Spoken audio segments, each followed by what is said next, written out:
hipertensi.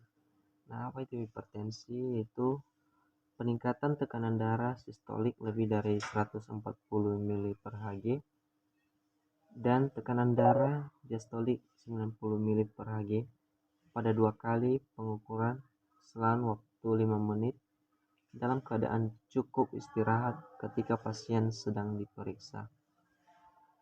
Nah, ada beberapa faktor yang memicu terjadinya hipertensi. Yang pertama, umur, jenis kelamin, gaya hidup, dan obesitas.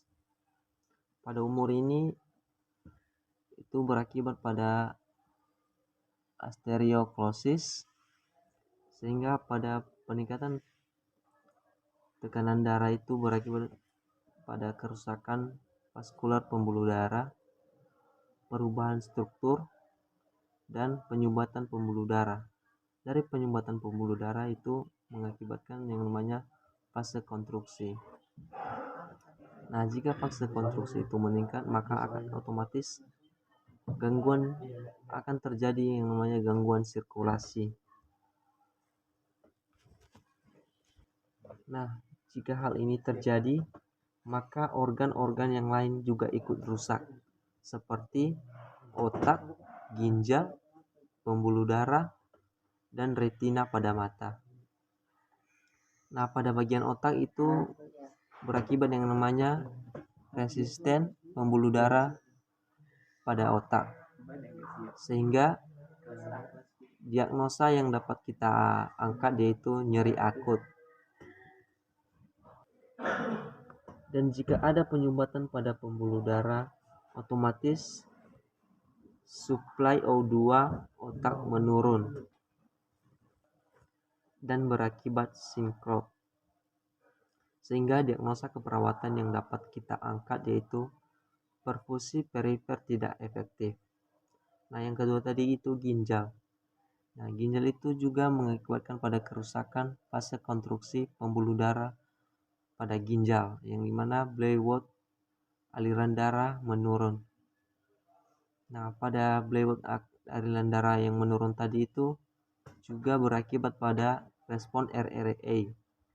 Pada RRA itu juga mengakibatkan pada rangsang aldosteron atau asisten natrium, hingga berakibat yang namanya edema, dan diagnosa keperawatan yang dapat kita angkat yaitu hipervolemia. Yang ketiga itu pembuluh darah. Pembuluh darah itu terbagi yang namanya, yang pertama itu sistemik, itulah yang diakibatkan dari pembuluh darah. Yang kedua itu fase konstruksi, sehingga mengalami yang namanya afleorat meningkat, dan diagnosa yang dapat kita angkat yaitu risiko tinggi penurunan curah jantung.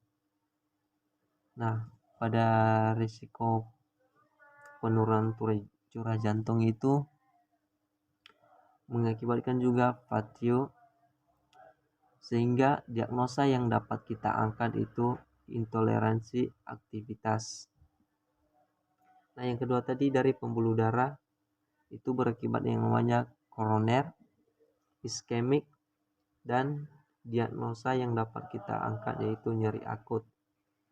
Yang terakhir keempat itu retina pada mata, yang dimana berakibat pada spane arteriol, yang dimana mengakibatkan yang namanya diplomia.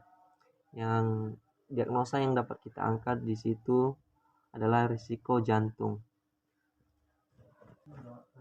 Nah, jika terjadi peningkatan tekanan darah, maka dapat menyebabkan yaitu penurunan status kesehatan. Diagnosa keperawatan yang dapat kita angkat yaitu anestesis, yang dimana perubahan status kesehatan itu berakibat pada gangguan informasi kurang, dan diagnosa yang dapat kita angkat yaitu default pengetahuan.